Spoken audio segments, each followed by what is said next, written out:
नारायण नारायण नारायण नारायण। पूर्व श्लोक में भगवान ने अर्जुन से कुरुवंशियों को देखने के लिए कहा। उसके बाद क्या हुआ, इसका वर्णन संजय आगे के श्लोकों में करते हैं। उसके बाद पितानंदन अर्जुन ने उन दोनों ही सेनाओं में स्थित पितामहों को, आचार्यों को, मामाओं को, भाइयों को, पुत्रों को, पौत्रों को तथा मित्रों को, ससुरों को और सुहृदों को भी देखा। तत्रापश्यत् स्थितान् पार्थ पितॄनथ पितामहान् आचार्यान् मातुलान् भ्रातॄन् पुत्रान् पौत्रान् सखींस्तथा श्वशुरान् सुहृदश्चैव सेनयोरुभयोरपि।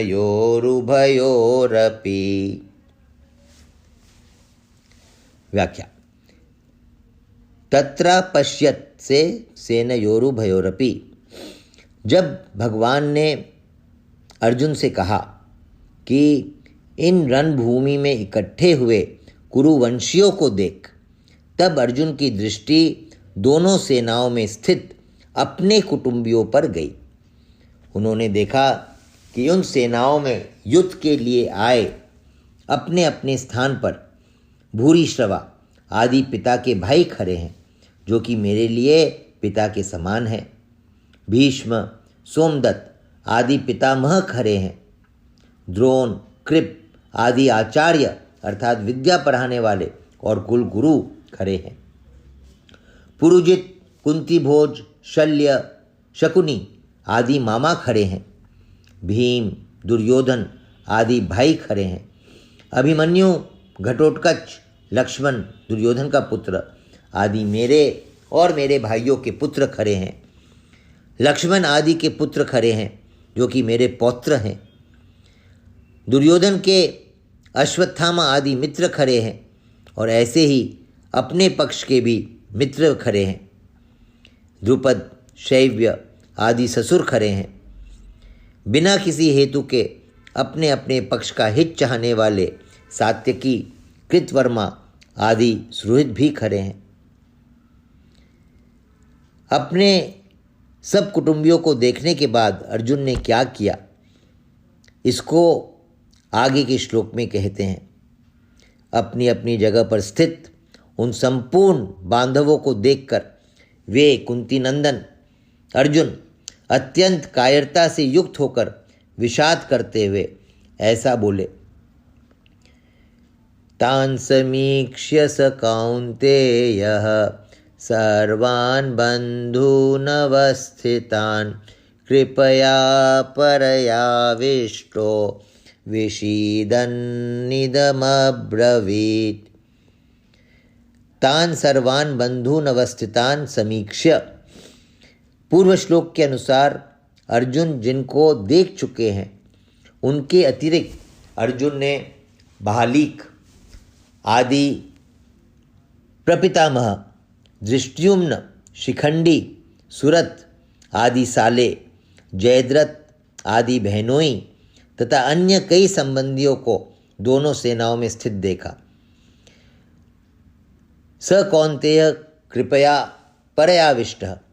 इन पदों में स कौन्तेय कहने का तात्पर्य है कि माता कुंती ने जिनको युद्ध करने के लिए संदेश भेजा था और जिन्होंने शूरवीरता में आकर मेरे साथ दो हाथ करने वाले कौन हैं, ऐसे मुख्य मुख्य योद्धाओं को देखने के लिए भगवान श्री कृष्ण को दोनों सेनाओं के बीच में रथ खड़ा करने की आज्ञा दी थी, वे ही कुंती नंदन अर्जुन अत्यंत कायरता से युक्त हो जाते हैं।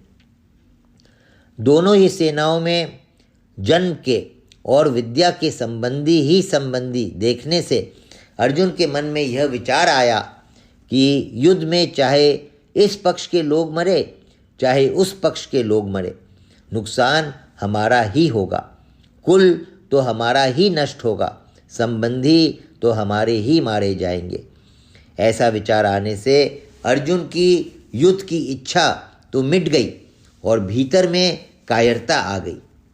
इस कायरता को भगवान ने आगे दूसरे अध्याय के दूसरे और तीसरे श्लोक में कश्मलम तथा हृदय दौर्बल्यम कहा है, और अर्जुन ने दूसरे अध्याय के 7वें श्लोक में कार्पण्य दोषो पहत स्वभाव कहकर इसको स्वीकार भी किया है।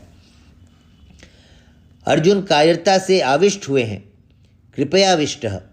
इससे सिद्ध होता है कि यह कायरता पहले नहीं थी, प्रत्युत अभी आई है, अतः ये आगंतुक दोष है। कायरता पहले नहीं थी, अभी आई है, अतः ये आगंतुक दोष है। आगंतुक होने से यह ठहरेगी नहीं, परंतु शूरवीरता अर्जुन में स्वाभाविक है, अतः वो तो रहेगी ही। अत्यंत कायरता क्या है? बिना किसी कारण निंदा, तिरस्कार, अपमान करने वाले, दुख देने वाले, वैर भाव रखने वाले, नाश करने की चेष्टा करने वाले दुर्योधन, दुशासन, शकुनी आदि को अपने सामने युद्ध करने के लिए खड़े देखकर भी उनको मारने का विचार न होना, उनका नाश करने का उद्योग न होना, यह अत्यंत कायरता रूप दोष है। यहाँ अर्जुन को कायरता रूप दोष ने ऐसा घेर लिया है कि जो अर्जुन आदि का अनिष्ट चाहने वाला और समय समय पर अनिष्ट करने का उद्योग करने वाला है, उन अधर्मियों, पापियों पर भी अर्जुन को करुणा आ रही है। गीता के पहले अध्याय का 35वां और 46वां श्लोक। और ये क्षत्रिय के कर्तव्य रूप अपने धर्म से च्युत हो रहे हैं। अर्जुन क्षत्रिय के कर्तव्य रूप अपने धर्म से च्युत हो रहे हैं। विषीदन्निदमब्रवीत। अर्जुन के युद्ध के परिणाम में कुटुंब की, कुल की, देश की क्या दशा होगी? युद्ध के परिणाम में कुटुंब की, कुल की, देश की क्या दशा होगी? इसको लेकर अर्जुन बहुत दुखी हो रहे हैं, और उस अवस्था में वे वचन बोलते हैं जिसका वर्णन आगे के श्लोकों में किया गया है। नारायण नारायण नारायण नारायण।